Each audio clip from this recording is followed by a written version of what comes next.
The emergency room at St. Mary's Hospital buzzed with the controlled chaos that Dr. Sarah Mitchell had grown accustomed to over the past 3 years. The fluorescent lights cast harsh shadows across the sterile white walls as she moved between patients with practiced efficiency. Her colleagues knew her as the quiet one, the doctor who could handle any trauma with steady hands and an unshakable calm that seemed almost supernatural. What they didn't know was that Sarah's composure came from a place most of them could never imagine. The double doors burst open as paramedics rushed in with their latest patient. Sarah glanced up from the chart she was reviewing, her green eyes immediately assessing the situation. The patient was a young woman, probably in her early 20s, unconscious and covered in blood from what appeared to be a severe car accident. Female, approximately 22 years old, multiple lacerations, possible internal bleeding. One of the paramedics called out as they transferred the patient to the trauma bed. Found her about an hour ago on Route 15, single vehicle accident. No identification, but we found these. The paramedic held up a set of military dog tags, the metal catching the harsh hospital lighting. Sarah's breath caught in her throat for just a moment, a reaction so brief that none of her colleagues noticed. But inside, something shifted like a door that had been locked tight for years suddenly creaking open. Dr. James Morrison, the head of emergency medicine, took charge immediately. Sarah, you're with me on this one. Let's get her stabilized and see what we're dealing with. Sarah nodded, pulling on fresh gloves and moving to the patient's side. As she began her examination, her trained eyes took in every detail. Multiple cuts and bruises consistent with a high-impact collision. But there was something else, something that made Sarah's pulse quicken with recognition. On the young woman's left shoulder, partially hidden by dry blood and torn clothing, was a tattoo. Not just any tattoo, but the distinctive insignia of the 75th Ranger Regiment. Sarah's hands trembled almost imperceptibly as she continued her examination. This wasn't just another car accident victim. This was a soldier. Dr. Mitchell, what's your assessment? Dr. Morrison's voice cut through her thoughts. Sarah forced herself to focus on the medical facts. Severe lacerations on the arms and legs, possible concussion, and I'm concerned about internal bleeding. We need to get her to surgery immediately. As the team worked to stabilize the patient, Sarah found herself studying the young woman's face. Even unconscious and injured, there was something about her expression that spoke of strength, of someone who had seen too much too young. Sarah recognized that look because she saw it in her own mirror every morning. The patient's eyes suddenly fluttered open, revealing deep brown orbs filled with confusion and pain. She tried to sit up, but Sarah gently pressed her back down. Easy there, Sarah said softly. You're in the hospital. You've been in an accident, but you're safe now. The young woman's eyes darted around the room, taking in the medical equipment and unfamiliar faces with a rapid assessment of someone trained for combat situations. When her gaze finally settled on Sarah, something passed between them, an unspoken understanding that neither could quite explain. My name is Dr. Sarah Mitchell, Sarah continued, her voice steady and reassuring. Can you tell me your name? The patient's lips moved, but no sound came out at first. Finally, she managed to whisper, Emma Rodriguez. Emma, that's a beautiful name, Sarah said, checking Emma's pupils for signs of concussion. Emma, I need you to stay still for me while we take care of you, okay? You're going to be fine. Emma nodded weakly, but her eyes remained alert, watching everything around her with a hypervigilance that Sarah knew all too well. It was the look of someone who had learned never to let their guard down, even when injured and vulnerable. As the medical team prepared Emma for surgery, Sarah noticed something that made her heart skip a beat. Hidden beneath Emma's torn sleeve was a small scar, perfectly circular and about the size of a dime. Sarah knew exactly what had caused that scar because she had one just like it on her own arm, hidden beneath her lab coat. It was the mark left by a bullet wound, specifically the kind of wound you got when you were trying to save someone else's life and got caught in crossfire. The realization hit Sarah like a physical blow. Emma wasn't just a soldier. She was a combat medic, just like Sarah had been before she traded her military uniform for scrubs and a stethoscope. Dr. Morrison appeared at Sarah's elbow. "We need to get her upstairs now. The oar's ready." Sarah nodded, but as the team began wheeling Emma toward the elevator, the young woman reached out and grabbed Sarah's wrist with surprising strength for someone in her condition. "Wait," Emma whispered, her voice urgent despite its weakness. Are the others okay?" Sarah frowned, confused. "Emma, you were alone in the car. There was no one else." But Emma shook her head frantically, her grip tightening on Sarah's wrist. "No, you don't understand. In the desert, we left them in the desert. I couldn't save them all. I tried, but there were too many." Sarah's blood ran cold as she realized what was happening. Emma wasn't talking about the car accident.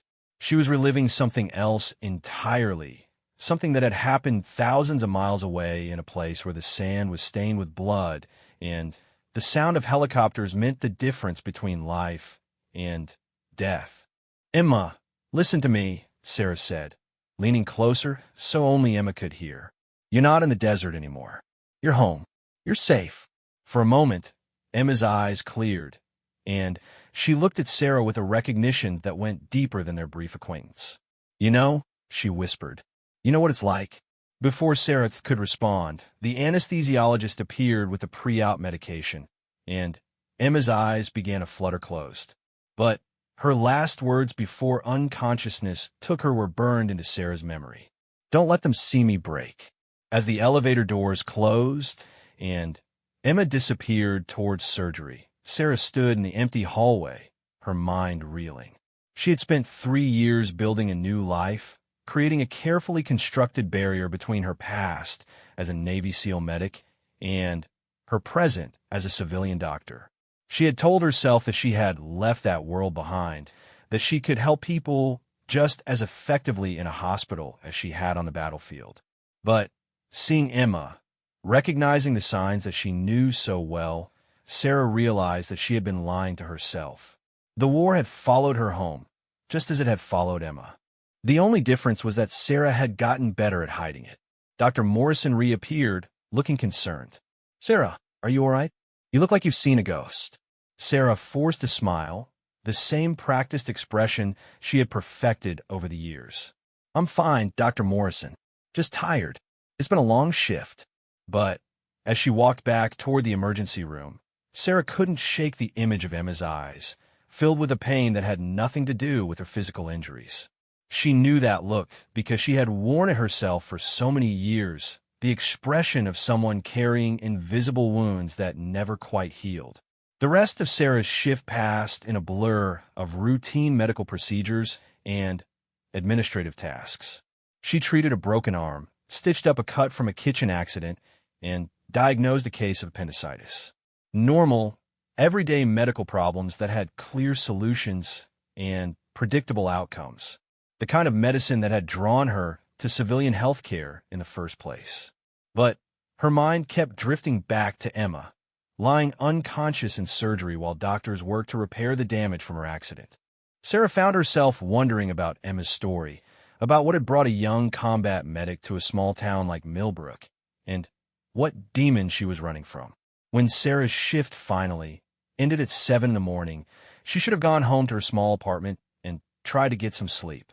Instead, she found herself taking the elevator up to the surgical ward, telling herself that she just wanted to check on Emma's progress as a professional courtesy. The recovery room was quiet, with only the soft beeping of monitors and the whispered conversations of the night shift nurses. Sarah found Emma's room and peered through the small window in the door. Emma was awake, staring at the ceiling with the same alert intensity that Sarah had noticed in the emergency room. Sarah hesitated for a moment, then knocked gently and entered the room. Emma's head turned toward her, and a small smile crossed her pale face. "Dr. Mitchell," Emma said, her voice hoarse but stronger than it had been earlier. "I was hoping I'd see you again." Sarah moved to the chair beside Emma's bed. "How are you feeling?" "Like I got hit by a truck," Emma replied with a weak attempt at humor. "But I felt worse." Sarah knew she should ask about the physical pain, about Emma's recovery, and discharge planning. Those were the appropriate medical questions. Instead, she found herself asking, "Do you want to talk about what happened out there?" Not the accident, but before. Emma's smile faded, and for a moment, Sarah thought she had overstepped. But then Emma nodded slowly. "Afghanistan," Emma said simply. "3 tours. I was a medic with the Rangers, just like you were with the SEALs." Sarah's breath caught. "How did you know?" "The way you move in the trauma room," Emma explained. "The way you stayed calm when everyone else was panicking. And the scar on your hand, the one you try to hide with your watch. I have one just like it." Sarah looked down at her left hand, where a thin white line marked the place where shrapnel had torn through her palm during a firefight outside Kandahar. She had thought the scar was invisible beneath her watch band. "I left the Navy 5 years ago," Sarah said quietly. "Thought I could put it all behind me and start fresh." "Did it work?" Emma asked. Sarah was quiet for a long moment. "I thought it did. Until tonight." Emma nodded as if she understood perfectly. "I've been running for 2 years," she admitted. "Ever since my last deployment ended. Moving from town to town, picking up work where I can find it. I thought maybe if I kept moving, the memories wouldn't catch up." "What happened that last deployment?" Emma's eyes filled with tears, but she didn't let them fall. "We were on a routine patrol when we got ambushed. IED took out our vehicle, and then they opened fire from 3 directions. I was the only medic, and there were 7 wounded soldiers depending on me to keep them alive until the medevac arrived." Sarah leaned forward, recognizing the tone in Emma's voice. It was the same tone she heard in her own nightmares, the voice of someone who had been forced to make impossible choices in impossible circumstances. "I saved 5 of them," Emma continued. "But two of them died while I was working on someone else. I had to choose who got my attention first, and I chose wrong. If I had gone to Johnson first instead of Martinez, maybe he'd still be alive. If I had been faster, if I had been better." "Stop," Sarah said firmly. "You did everything you could. You saved 5 lives. But I lost 2. "You didn't lose them," Sarah insisted. "War took them. The enemy took them. You gave them every chance you could." Emma finally let the tears fall, and Sarah reached out to take her hand. For a moment, they sat in silence, 2 women who had carried the weight of impossible decisions for far too long. "The worst part," Emma whispered, "is that everyone back home expects you to be grateful. They thank you for your service and tell you how proud they are, and you're supposed to smile and say it was an honor. But how do you tell them that it was also a nightmare? How do you explain that sometimes doing your duty means watching good people die?" Sarah squeezed Emma's hand. "You don't," she said. "You learn to carry it alone, and you hope that someday it gets easier." "Does it?" Sarah was quiet for a long moment, thinking about her own journey from that last bloody day in Afghanistan to this sterile hospital room. "Sometimes," she said finally, "but you have to find people who understand. People who've been where you've been." Emma looked at her with something that might have been hope. "Is that why you became a doctor? To keep saving people?" "Partly," Sarah admitted, "but also because I needed to prove to myself that I could save more than I lost. That the training, the skills, the sacrifices, that they meant something." A comfortable silence settled between them, broken only by the steady beeping of Emma's heart monitor. Finally, Emma spoke again. "The car accident wasn't an accident," she said quietly. "I mean, I didn't plan it, but I wasn't exactly trying to avoid it either. I was driving too fast in the rain because I didn't care what happened. I've been drinking, thinking about Johnson and Martinez, and I just wanted it to stop hurting." Sarah felt her heart clench with recognition. She remembered her own dark moments in those first months after leaving the Navy, when the silence of civilian life felt more oppressive than any enemy fire. "But you survived," Sarah said. "That has to mean something." Emma managed a small smile. "Maybe it means I'm supposed to learn how to live with this instead of running from it. Maybe we both are." As the morning sun began to filter through the hospital room window, Sarah realized that something had shifted inside her. For the first time in 3 years, she didn't feel like she was hiding from her past. Instead, she felt like she might finally be ready to face it and maybe help someone else do the same. Emma had fallen asleep again, exhausted from surgery and the emotional weight of their conversation.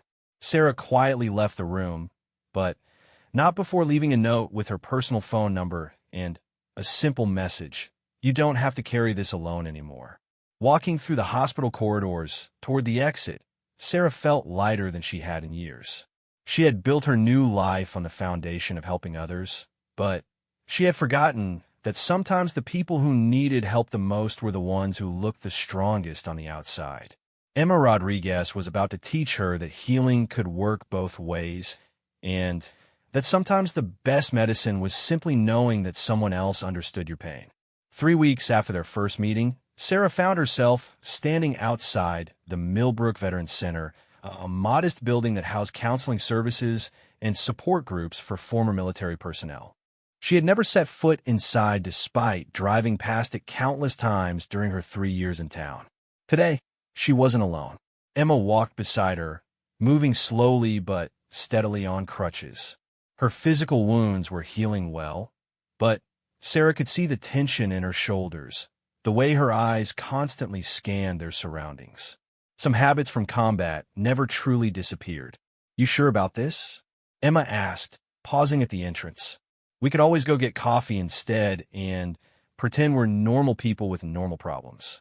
Sarah almost smiled at that.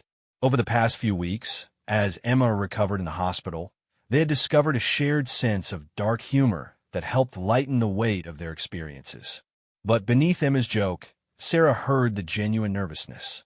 "I'm not sure about anything," Sarah admitted, "but I figure we've both been trying the solo approach for long enough. Maybe it's time to see if there's another way." The decision to attend the veteran support group hadn't been made lightly. It had come after several long conversations during Emma's hospital stay, talks that had revealed just how similar their struggles were despite their different military backgrounds. Both had left the service with exemplary records. Both had found successful civilian careers, and both had been slowly drowning in isolation while maintaining perfect facades. Inside, the Veterans Center was nothing like what Sarah had expected. Instead of sterile government furniture and motivational posters, the main room was decorated with comfortable couches, warm lighting, and personal touches that made it feel more like someone's living room than an institution. A small coffee station occupied one corner, and the walls were covered with photos of local veterans at various community events. "Sarah?" "Emma." A woman approached them with a warm smile. She was probably in her 50s, with graying hair pulled back in a practical ponytail, and laugh lines that spoke of someone who had learned to find joy despite difficult circumstances. "I'm Janet Harvison." We spoke on the phone. Sarah had made the call after Emma's third nightmare in the hospital, when a young medic had woken up screaming about enemy fire and bleeding soldiers. The night nurse had sedated her, but Sarah knew that medication wasn't going to fix what was really wrong. "Thank you for letting us come," Sarah said. "I know we missed the regular intake process." Janet waved off the concern. "Healing doesn't happen on a schedule. Come on, let me introduce you to the group."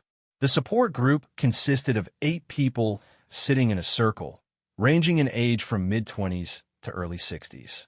Sarah immediately noticed the careful way they were positioned, each with a clear view of all exits, none with their backs completely to the room. She and Emma naturally chose seats that followed the same pattern. "Everyone, we have 2 new members joining us today," Janet announced. Sarah and Emma are both former military medics, so they'll understand a lot of what we discuss here. A man with graying temples and kind eyes nodded at them. "I'm Tom Bradley, Army engineer, served in Iraq. Welcome to the island of misfit toys." The group chuckled at Tom's introduction, and Sarah felt some of her tension ease. There was something about being surrounded by people who had worn the uniform, who understood the weight of service without needing explanations. "We were just discussing triggers," Janet continued. "Things in civilian life that unexpectedly bring back military memories." Tom was sharing about his experience at his daughter's 4th of July barbecue. Tom's expression grew more serious. "Fireworks," he said simply. 20 years out of the service, and I still hit the deck when they start going off. Spent my daughter's barbecue hiding in the bathroom, trying to convince myself I wasn't in a combat zone." Several members of the group nodded with understanding. A young woman with short-cropped hair spoke up. Minas helicopters. I was a mechanic in Afghanistan, and every time I hear a chopper, even the medical ones that fly over town, I get this panic that we're under attack. Crowds, added another man. Too many people in one place, and I start looking for threats that aren't there. Sarah found herself speaking before she had consciously decided to. Medical codes at the hospital, she said quietly. When they call a trauma code over the intercom, for just a second I'm back in a field hospital, waiting for casualties to arrive by helicopter. Emma looked at her with surprise. They had talked about many things during Emma's recovery, but Sarah had kept her triggers to herself. She had become so good at managing them that she had almost convinced herself they didn't exist. The smell of diesel fuel, Emma said, her voice barely above a whisper, and the sound of metal scraping against concrete. It takes me right back to the IED explosion. Janet nodded encouragingly. Triggers are normal responses to abnormal experiences. The goal isn't to eliminate them entirely, but to understand them and develop healthy coping strategies. A woman in her 40s with the bearing of a former officer leaned forward. Lisa Chun, Navy pilot. I've been coming here for 2 years, and I can tell you that it does get easier. Not easy, but easier. What's your secret? Emma asked. Acceptance, Lisa replied. For the longest time, I thought recovery meant going back to who I was before deployment. But that person doesn't exist anymore, and that's okay. The person I am now has been shaped by both the good and the difficult parts of my service. Once I stopped fighting that reality, I could start building a life that honored both sides of my experience. The discussion continued for another hour, touching on everything from nightmares and hypervigilance to the challenge of explaining military service to civilian friends. Sarah was struck by how many of her own experiences were echoed by others in the room. The isolation she had felt for years began to crack as she realized she wasn't nearly as alone as she had believed. After the group ended, Tom approached Sarah and Emma as they prepared to leave. You two want to grab dinner? There's a good diner down the street, and we usually continue the conversation over pie. Sarah hesitated. She had spent years maintaining careful boundaries between her personal and professional lives, never getting too close to anyone who might see through her carefully constructed facade. But looking around at these people who had no illusions about the cost of military service, she felt a longing for connection that was stronger than her fear. That sounds nice, she said. The diner was a classic small-town establishment with red vinyl booths and a menu that hadn't changed in decades. Sarah found herself squeezed into a corner booth with Emma, Tom, Lisa, and 2 other group members whose names were Mike and Jennifer. So what brought you two to Millbrook? Lisa asked as they waited for their food to arrive. Emma glanced at Sarah before answering. I've been drifting since I got out. Millbrook was supposed to be just another stop, but then I had my accident and met Sarah at the hospital. And you? Tom directed the question to Sarah. Sarah stirred her coffee, considering how much to share. I wanted somewhere quiet, she said finally. Somewhere I could practice medicine without constant reminders of before. Did it work? Mike asked.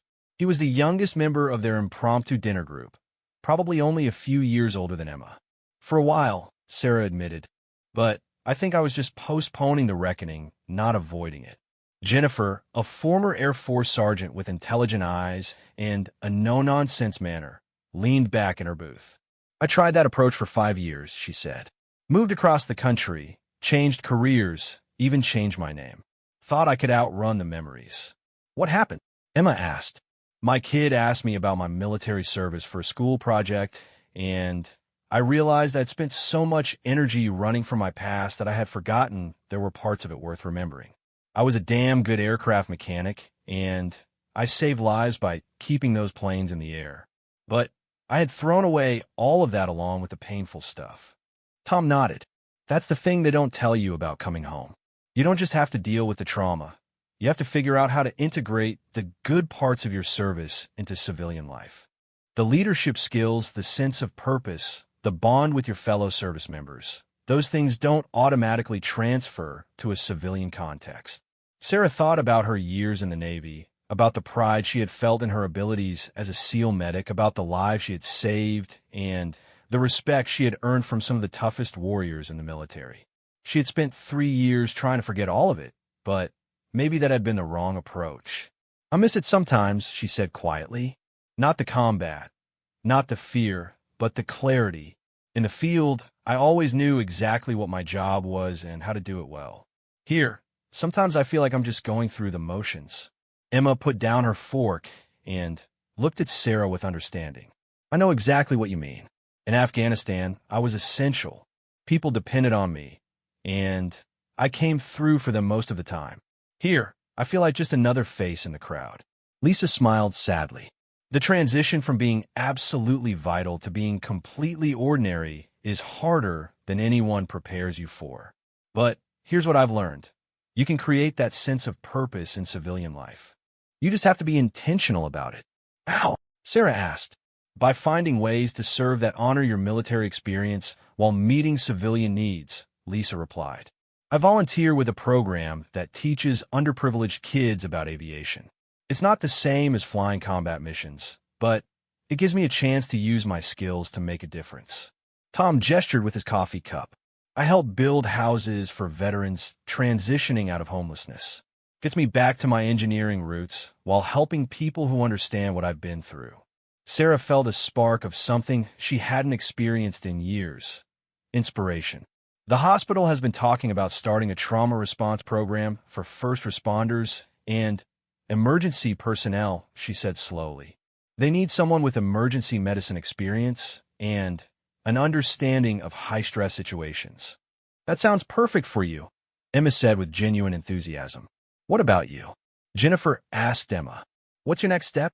Emma was quiet for a moment, picking at her pie. "I've been thinking about going back to school," she said finally. "Maybe studying psychology or social work. I want to help other veterans, but I need more training first." "The VA has some good programs for that," Mike offered. "Educational benefits that can help with the cost." As the evening wore on, Sarah felt something she hadn't experienced since leaving the Navy: a sense of belonging. These people understood the complexity of military service in a way that her civilian colleagues never could. They didn't expect her to be either a hero or a victim. They simply accepted her as someone who had served and was now figuring out how to live with that experience. When they finally left the diner, Emma walked beside Sarah in comfortable silence. The night air was crisp, with a first hint of autumn in the breeze. "Thank you," Emma said as they reached Sarah's car. "For what?" "For making that phone call. For suggesting the group. For showing me that there might be a way forward that doesn't involve running anymore." Sarah started to deflect the gratitude, as she had been trained to do, but stopped herself. "We helped each other," she said instead. "I needed this as much as you did." Emma smiled, and for the first time since Sarah had met her, it reached her eyes. "See you at group next week?" "Definitely." As Sarah drove home through the quiet streets of Millbrook, she reflected on how much had changed in just a few hours. This morning, she had been a doctor who happened to be a veteran, carefully compartmentalizing her life to avoid confronting difficult memories. Tonight, she was a veteran who happened to be a doctor, someone whose military experience was an integral part of who she was rather than something to be hidden. The change felt both terrifying and liberating. For the first time in years, Sarah wasn't just surviving her transition to civilian life. She was beginning to imagine what it might look like to thrive. At home in her small apartment, Sarah found herself looking at things with new eyes. The sparse, impersonal decorating that she had chosen to avoid triggering memories now seemed cold and disconnected. On impulse, she went to her bedroom closet and retrieved a small box that had remained unopened since her move to Millbrook. Inside were mementos from her Navy service, photos of her SEAL team, commendation letters, and the Medal of Valor she had received for actions during her last deployment. She had hidden these things away, afraid that looking at them would bring back only painful memories. But as she held the medal, Sarah found herself remembering not just the circumstances that had earned it, but the pride she had felt in her service, the bond she had formed with her teammates, and the knowledge that she had made a difference when it mattered most. For the first time since coming home, Sarah allowed herself to feel proud of what she had accomplished in the military. The difficult parts of her service would always be with her, but so would the good parts. And maybe, with the help of people like Emma and the Veterans Group, she could learn to honor both. The next morning at the hospital, Sarah found herself looking at her work differently. When a teenage boy came in with a severe laceration from a skateboarding accident, she saw not just a routine procedure, but an opportunity to use her trauma training to provide the best possible care. When a colleague mentioned feeling overwhelmed by the chaos of a particularly busy shift, Sarah offered techniques she had learned for maintaining focus under pressure. Small changes, but they added up to something significant. Sarah was beginning to integrate her military identity with her civilian life rather than hiding from it. Dr. Morrison noticed the shift during their weekly staff meeting. "Sarah, I want to talk to you about that trauma response program we discussed last month," he said. "The administration finally approved funding, and I think you'd be perfect to head it up." Sarah felt her heart race with excitement and nervousness. "I'd be very interested in learning more about it." "Great. It would involve developing protocols for treating first responders and emergency personnel who experience trauma on the job, as well as providing counseling and support services. We'd also want to create educational programs about recognizing and addressing secondary trauma among our own staff." Everything Dr. Morrison described aligned perfectly with Sarah's military experience and her newfound understanding of veteran issues. "When would you need an answer?" "Take your time. This is a significant commitment, and I want to make sure it's the right fit." That evening, Sarah called Emma to share the news. Emma's excitement was immediate and infectious. "This is amazing, Sarah. It's exactly what you were meant to do." "I'm nervous," Sarah admitted. "It would mean being open about my military background, and I've spent so long keeping that separate from my medical career." "Maybe it's time to stop keeping them separate," Emma suggested. "Your military experience makes you a better doctor, not a liability."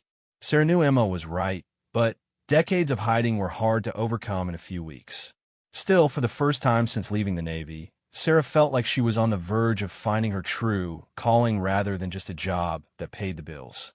"Emma," she said, "I want to ask you something. If I take this position, would you consider working with me? Once you finish your education, I mean. I think the program would benefit from having someone with your experience and perspective." There was silence on the other end of the line, and for moments Sarah worried she had overstepped. Then she heard Emma crying softly. "Yes," Emma said through her tears. "I would love that more than anything."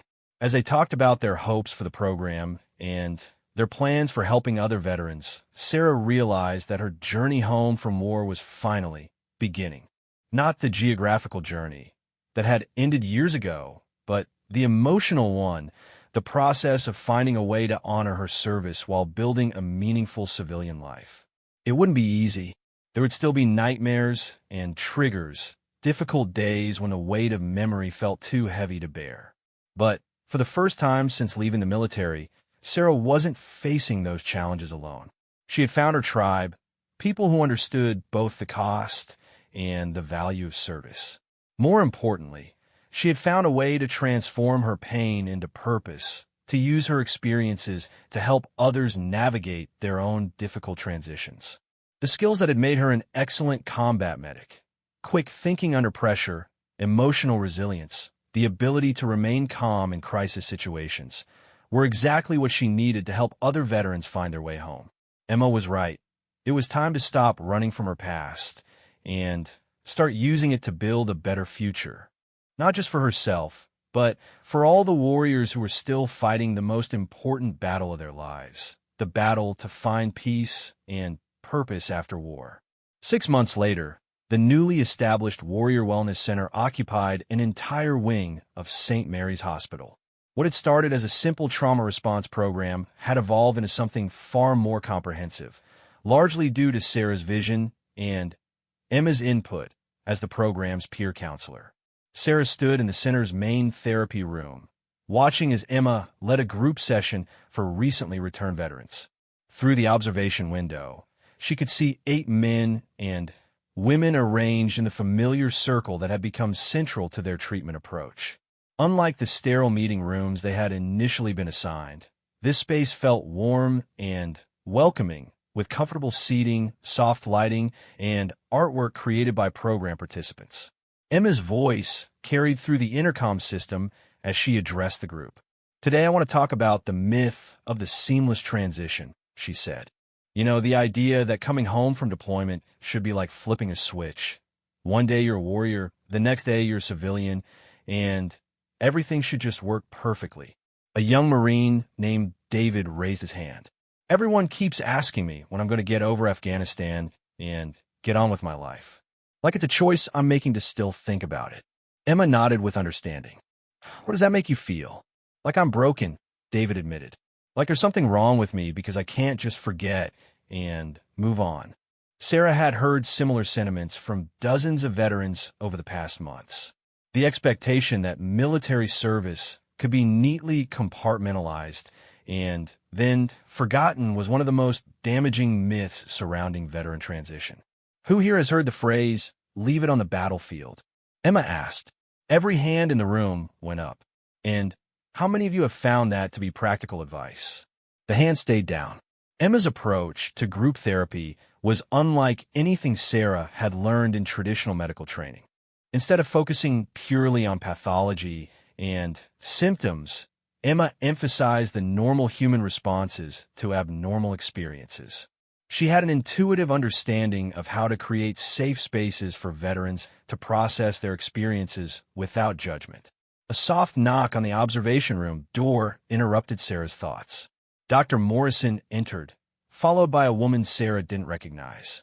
"Sarah, I'd like you to meet Dr. Patricia Yamamoto from the Department of Veterans Affairs," Dr. Morrison said.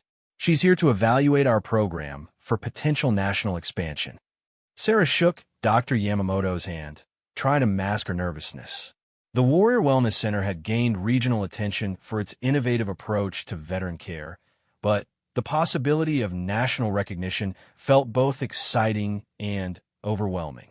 "Dr. Mitchell, I've been reading about your program with great interest," Dr. Yamamoto said.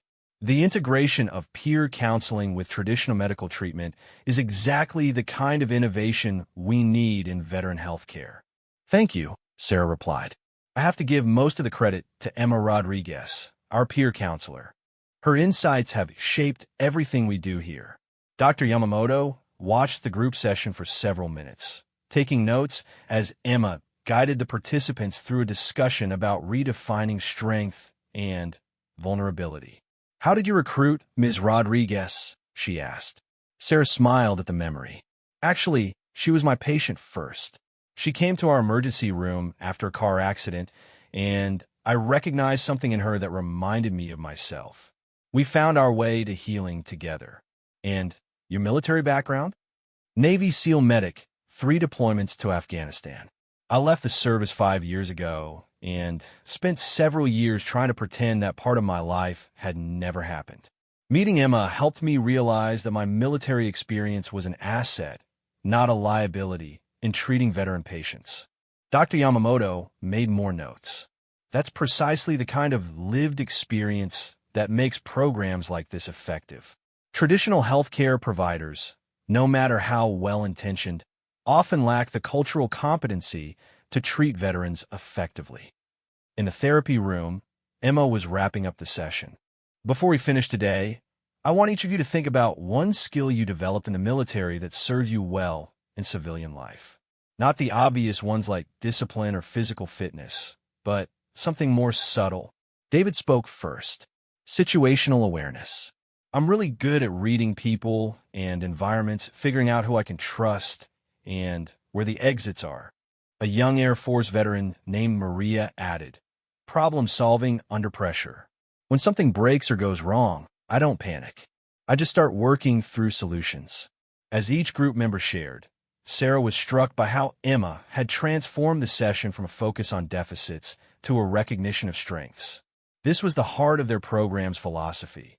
Veterans weren't broken people who needed fixing, but skilled professionals who needed support in adapting their abilities to civilian contexts. After the session ended, Emma joined Sarah and her visitors in the observation room.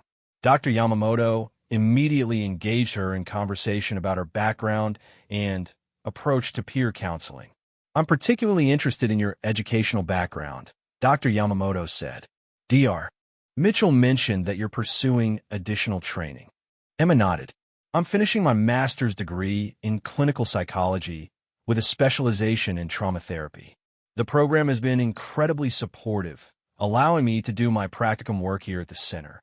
And after graduation, I hope to stay here and expand our services," Emma said. "We're currently only serving veterans, but there's a real need for similar programs for first responders, emergency medical personnel, and other high-stress professions." Sarah felt a surge of pride listening to Emma articulate their shared vision. The young woman who had arrived in their emergency room 6 months ago, broken and running from her past, had transformed into a confident healthcare professional with a clear sense of purpose. Dr. Yamamoto said, "Would you be available for a more detailed discussion about your program? I'm particularly interested in your outcome metrics and replication protocols." They spent the next 2 hours in Sarah's office, reviewing program data and discussing the challenges of creating culturally competent veteran care. Sarah was pleased to report significant improvements in their participants' mental health scores, employment rates, and relationship stability. "What we've found," Sarah explained, "is that traditional therapy models often focus too heavily on pathology. Veterans are trained to be strong, to handle adversity, and to protect others. Approaching them with a deficit model triggers their defenses and makes engagement difficult. Instead," Emma added, "we start with a strength-based approach. We acknowledge their skills and service, then help them adapt those strengths to civilian challenges. Once we establish that foundation of respect and understanding, they're much more willing to address areas where they need support."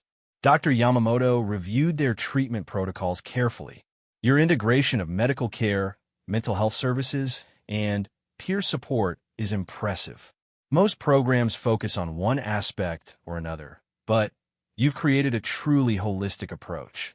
Sarah had learned through trial and error that veterans' needs were too complex for any single intervention.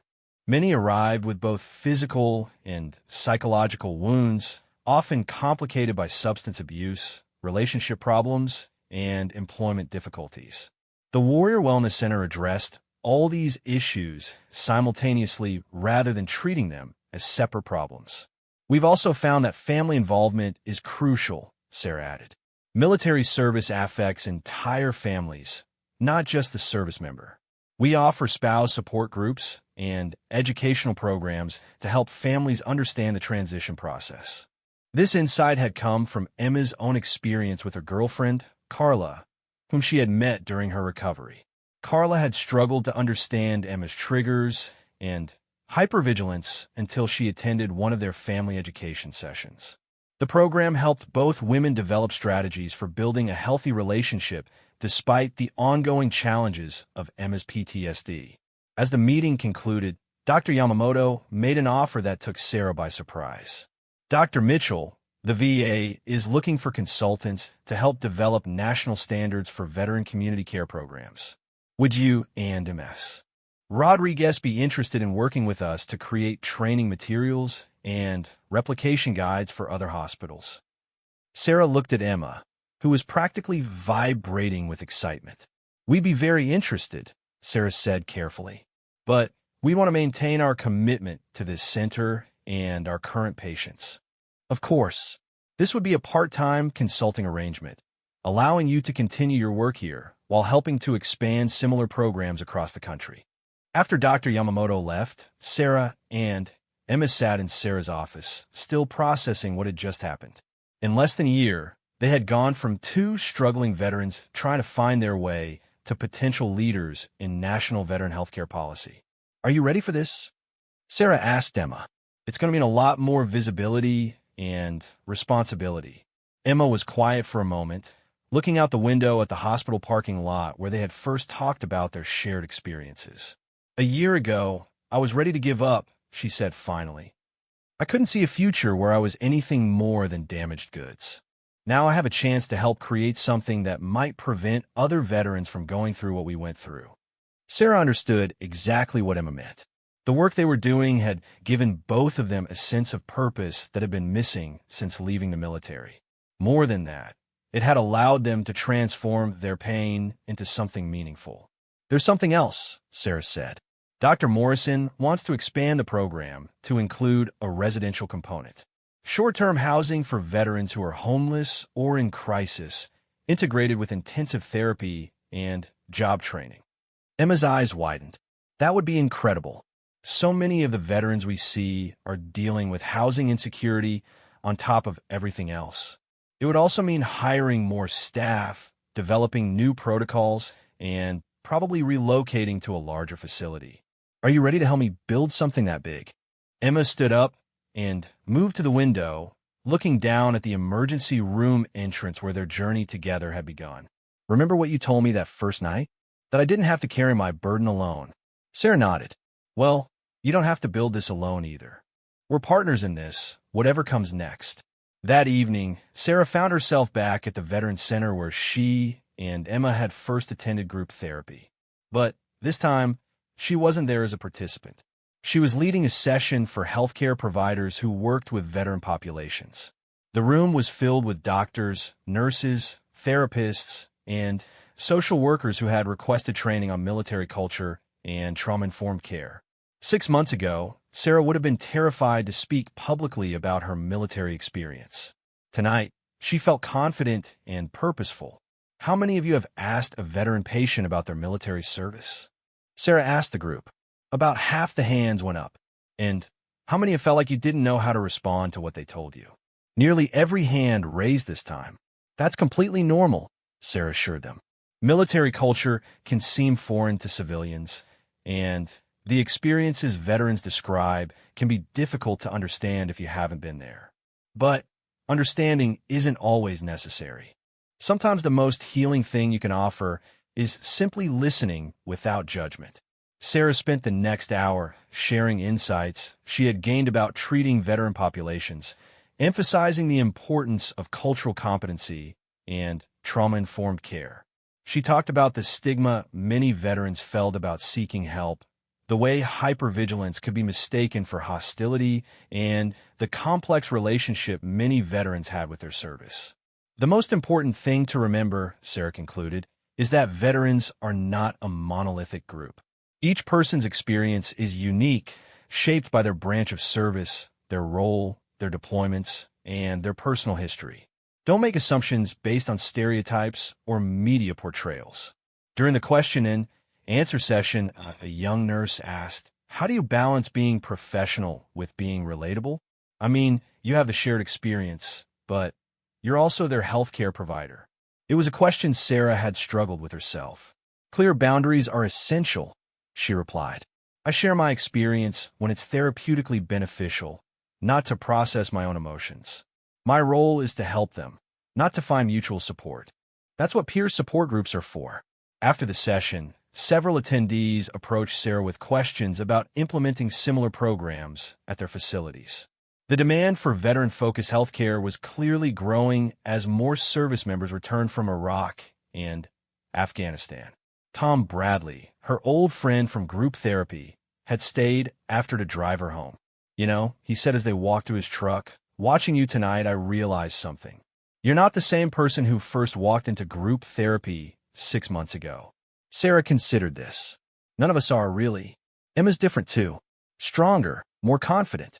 It's like we've all been growing into who we were meant to be. "That's the thing about trauma," Tom replied. "It can break you down, but if you get the right support, sometimes you come back stronger than before. Not unchanged, but maybe better equipped to handle life challenges." As they drove through the quiet streets of Millbrook, Sarah reflected on how much her perspective had changed. The nightmares and triggers hadn't completely disappeared, but they no longer controlled her life. She had learned to see them as normal responses to abnormal experiences, not signs of personal failure. More importantly, she had found a way to use her experiences to help others. The skills that had made her an effective combat medic, quick thinking, emotional resilience, the ability to remain calm in crisis, were exactly what she needed to lead the Warrior Wellness Center. "Tom," she said as he pulled up to her apartment, "do you ever miss it? The military, I mean." He was quiet for a moment. "I miss the clarity," he said finally. "The sense of mission, the bond with your brothers and sisters in arms. But I don't miss the fear or the violence. And I found ways to recreate some of that sense of purpose in civilian life." Sarah nodded. "That's what the center has done for me. It's given me back that sense of mission without requiring me to carry a weapon." At home, Sarah found a message from Emma on her answering machine. "Sarah, I wanted you to know that David from group therapy called me tonight. He got the job he interviewed for last week, and he starts Monday. He said our session about translating military skills helped him nail the interview.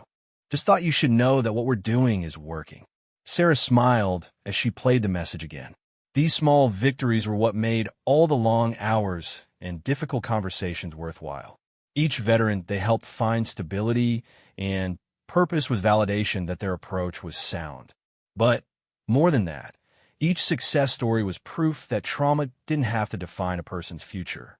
With the right support and intervention, even the deepest wounds could heal, and sometimes those who had suffered the most could become the most effective healers. As Sarah prepared for bed, she looked at the photos on her dresser, images from her Navy service that she had finally felt comfortable displaying alongside pictures from her civilian life. The integration was complete. She was no longer trying to be two different people depending on the context. Tomorrow would bring new challenges at the center, new veterans struggling with their own transitions, new opportunities to make a difference. But tonight, Sarah felt something she hadn't experienced since leaving the military: complete confidence in her mission and her ability to accomplish it. She was exactly where she was meant to be, doing exactly what she was meant to do. And for a warrior who had spent years feeling lost in civilian life, that sense of purpose was the greatest healing of all. 2 years after the establishment of the Warrior Wellness Center, Sarah stood before a packed auditorium at the National Conference on Veteran Healthcare.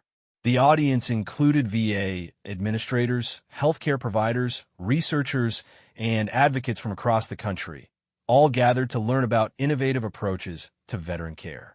Behind her, a large screen displayed the center's outcomes data. 93% of participants showed significant improvement in mental health scores. 87% achieved stable employment or education goals.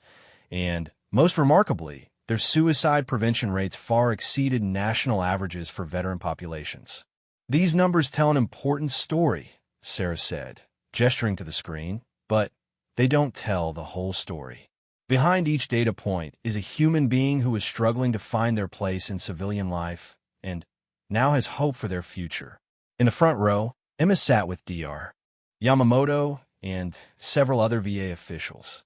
Emma had graduated with her master's degree 6 months earlier and was now the clinical director of the center's expanded peer support program. The young woman who had once believed she was irreparably broken had become one of the most respected voices in veteran mental health care. Sarah clicked to the next slide, which showed a photo of their latest program expansion, a residential facility that provided transitional housing for homeless veterans while they participated in intensive therapy and job training programs. The Warriors Haven opened last year with funding from both federal grants and private donations, Sarah explained. It houses up to 40 veterans at a time, providing not just temporary shelter, but a comprehensive support system designed to address the root causes of veteran homelessness. The success of Warriors Haven had exceeded everyone's expectations. Within the first year, 91% of residents had transitioned to permanent housing, and 85% had found stable employment or begun educational programs.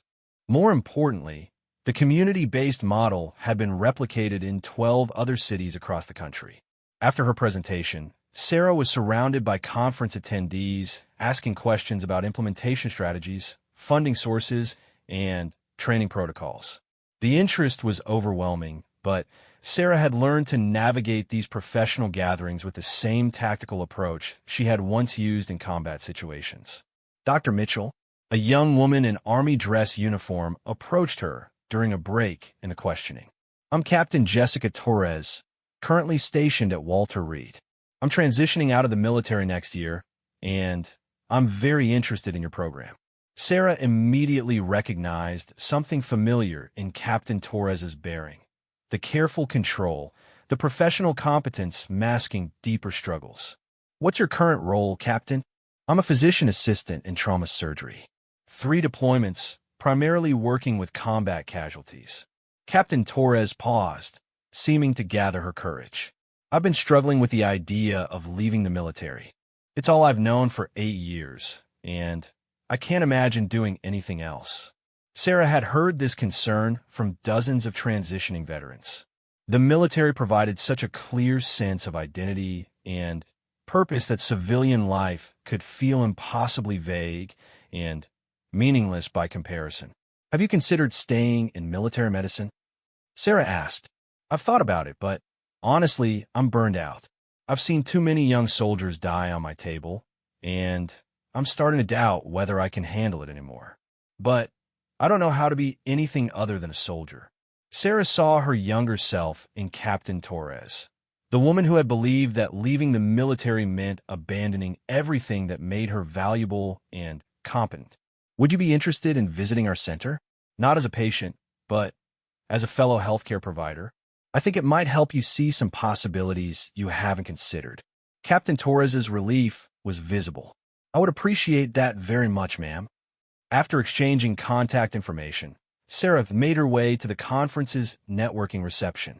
These events had become easier over the years as she had grown more comfortable with her role as a public advocate for veteran issues. Tonight, however, she was looking forward to reconnecting with Emma and some of the other program directors they had trained. She found Emma in conversation with Dr. Martinez from the Phoenix VA and Dr. Chun from the Seattle program, all animated discussion about a new research study on military sexual trauma. Emma's transformation over the past 2 years had been remarkable. The uncertain, struggling veteran had evolved into a confident leader whose insights shaped national policy discussions.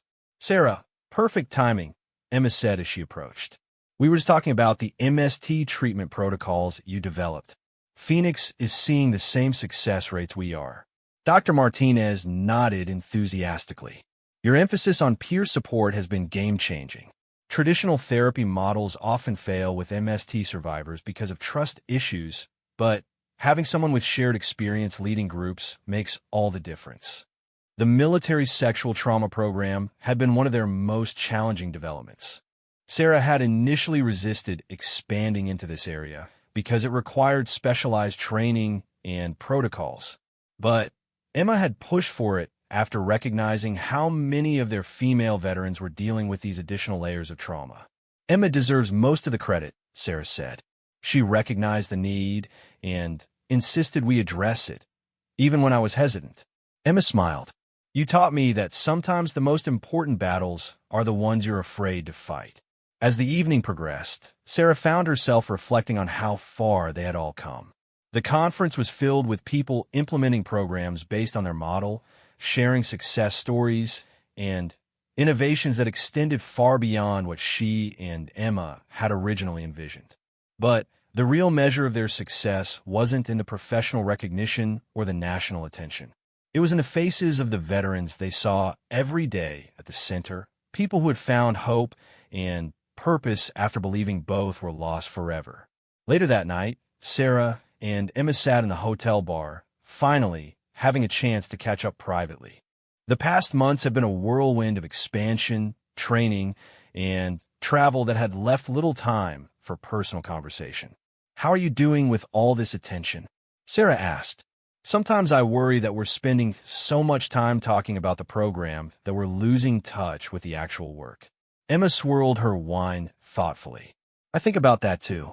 But then I remember where we both were 2 years ago, how isolated and hopeless we felt. If sharing our story and our model helps other people avoid that experience, then the travel and presentations are worth it. Sarah nodded, but something in Emma's tone suggested there was more on her mind. What's bothering you?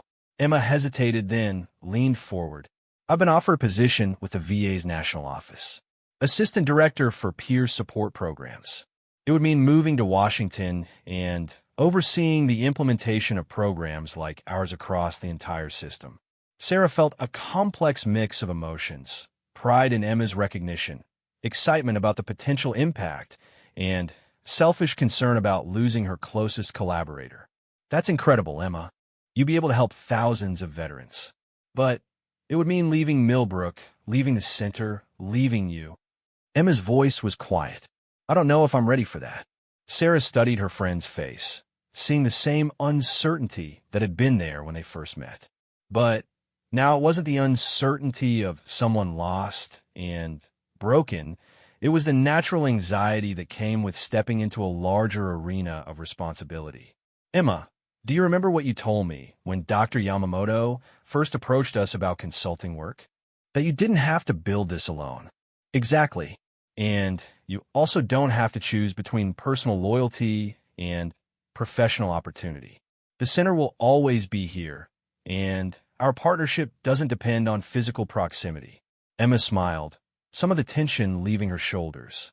You're going to make me take the job, aren't you? I'm going to remind you that 2 years ago, you thought your military experience had ruined your ability to contribute anything meaningful to the world. Now you have a chance to shape national policy on veteran care. The Emma I know doesn't walk away from that kind of responsibility. They sat in comfortable silence for a moment, both thinking about the journey that had brought them to this point. The hotel bar was filling with other conference attendees, many of whom Sarah recognized as fellow veterans who had found their own ways to transform their service into civilian purpose. There's something else, Emma said eventually. Carla and I are getting married next month. I wanted you to be my maid of honor. Sarah felt tears prick her eyes. Emma's relationship with Carla had been one of the first signs of her emotional recovery, proof that she could build healthy connections despite her trauma history. I would be honored, Sarah said. Literally honored. Emma laughed at the pun, then grew serious again. You know, I never thought I'd be able to trust someone enough to marry them. The hypervigilance, the nightmares, the triggers. I thought I was too damaged to be anyone's partner. What changed? The work we've been doing. Learning that trauma doesn't have to define you, that you can acknowledge your wounds without letting them control your life. And having examples of other people who had found ways to heal. Sarah thought about her own journey, the gradual process of integrating her military experience with her civilian identity. She had never married, but she had built meaningful relationships and a sense of community that she had never expected to find after leaving the Navy. I'm proud of you, Sarah said simply. Not just professionally, but personally. You've built a life that honors both your service and your humanity. The next morning, Sarah presented their latest innovation, a mobile outreach program that brought mental health services directly to rural veterans who couldn't access traditional clinic-based care. The program used modified recreational vehicles equipped with telemedicine technology to provide both in-person and remote counseling services. Geographic isolation is one of the biggest barriers to veteran mental health care, Sarah explained to the audience. Many veterans live in rural areas where the nearest VA facility is hours away. The mobile units allow us to bring services to them rather than expecting them to overcome transportation and scheduling barriers. The mobile program had been Emma's idea, born from a recognition that many of the veterans who needed services most were those least able to access them. The units were staffed with teams that included both licensed therapists and peer counselors, providing immediate crisis intervention and ongoing support. Captain Torres found Sarah after the presentation, having attended specifically to learn about innovative service delivery models. Dr. Mitchell, this mobile program is exactly what I've been thinking about. I grew up in a small town in Montana where the nearest VA facility was 4 hours away. There are veterans there who have never received any mental health services because of the distance. Sarah was intrigued. Are you thinking about working in rural veteran care?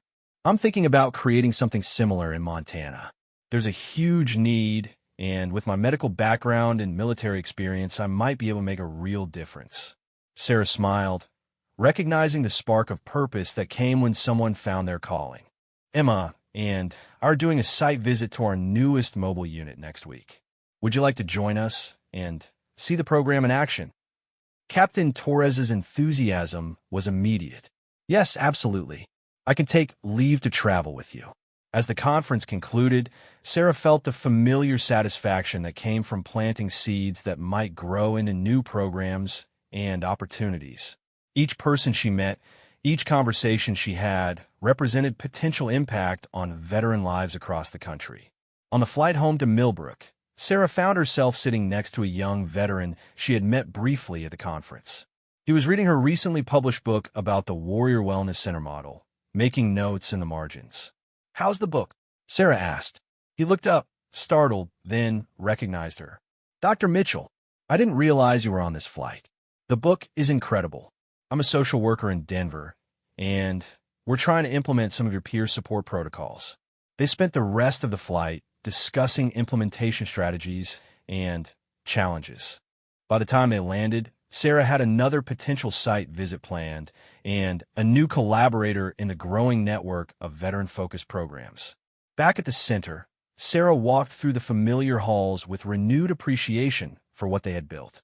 The residential wing was full, with veterans from across the region participating in various stages of the program. In the therapy rooms, peer counselors led group sessions while licensed therapists provided individual counseling. The job training center buzzed with activity as veterans learned new skills and prepared for civilian careers. Emma found her in the observation room, watching a group session led by David, the young Marine who had been one of their first participants. He was now a certified peer counselor himself, having completed his bachelor's degree and specialized training while living in the residential program. "How does it feel to be home?" Emma asked. Sarah considered the question. Home had once meant a Navy base or a forward operating post in Afghanistan. Then, it had meant the isolation of her apartment in Millbrook, where she had hidden from her past. Now, home meant this place where broken warriors came to heal and find new purpose. "It feels like we're exactly where we're supposed to be," Sarah said finally. "And exactly where we're supposed to be going." Emma nodded, understanding completely. In 2 weeks, she would leave for Washington to begin her new role with the VA. Sarah would take over as overall director of the center while continuing her consulting work. Captain Torres would arrive for her site visit, potentially beginning another chapter in the program's expansion. But the core mission would remain the same, helping veterans understand that their service had value, that their struggles were normal responses to abnormal experiences, and that healing was possible when approached with the right combination of professional care and peer support. As Sarah watched David lead his group through a discussion about post-traumatic growth, she reflected on the journey that had brought her to this moment. The young Navy SEAL medic who had saved lives on distant battlefields had found a way to continue that mission in civilian life.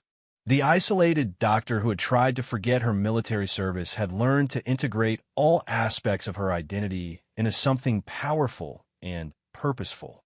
Most importantly, the wounded warrior who had once carried her pain in silence had learned to transform that pain into healing for others. In doing so, she had discovered that the most important battle she would ever fight was not against an external enemy, but for the hearts and minds of her fellow veterans who had lost their way coming home. The room fell still when she remembered that first night with Emma in the hospital, when a young medic's desperate words had cracked open years of carefully maintained walls. That moment of recognition between two wounded warriors had started something that now reached across the country, touching thousands of lives and changing how America cared for its veterans. Sarah had uncovered not just Emma's combat past that night, but her own capacity for healing and leadership. And in doing so, she had helped both of them find their way home from war at last.